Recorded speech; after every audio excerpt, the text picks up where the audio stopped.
అందరూ ముందుకెళ్తే social media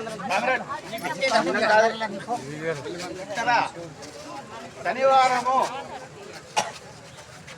మన వివేకానంద రెడ్డి మన ఆశ్రమ పాఠశాల నుంచి సంపదవరం నుండి తప్పుకున్నాడు. కానీ మన తెలిసిన సంవత్సరం ప్రకారంగా 6 వెళ్తే 5 కుర్రోళ్ళు హాస్టల్ వచ్చారు. వివేకానంద రెడ్డి అని కుర్రోడు రాలే.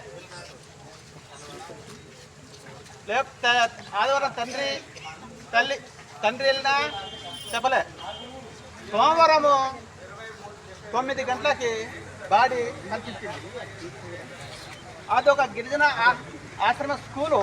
ఒక గిరిజనులు ఈ విధంగా చనిపోతుంటే కనీసం అక్కడన్నా హెచ్ఎం కానీ అక్కడన్నా వార్డెన్ కానీ ఉన్న స్టాఫ్ కానీ పీఓ కానీ డబ్బులు కానీ డీడీ కానీ రెస్పెక్ట్ అవ్వలే.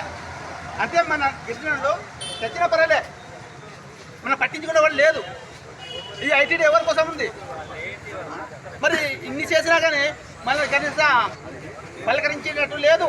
కనీసం ఆ యొక్క హెచ్ఎం కానీ వాటిని కానీ అయ్యో పాప మీ బిడ్డ పోయి దానికి ఏం చేద్దాం అని కనీసం కనికరం లేదు. ఇప్పటికీ ఆ 5 టీచర్స్ని సస్పెండ్ చేశారట. సస్పెండ్ చేశారు. ఇవేళ రేపు మళ్ళీ ఉద్యోగం ఇస్తారు. ప్రాణం ఇవ్వగలరా?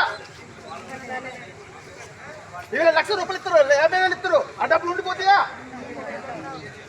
కానీ ఆ 6 మీద ఎఫ్ఐఆర్ ఏమైతే పోలీసు ఎఫ్ఐఆర్ ఎత్తలేదు.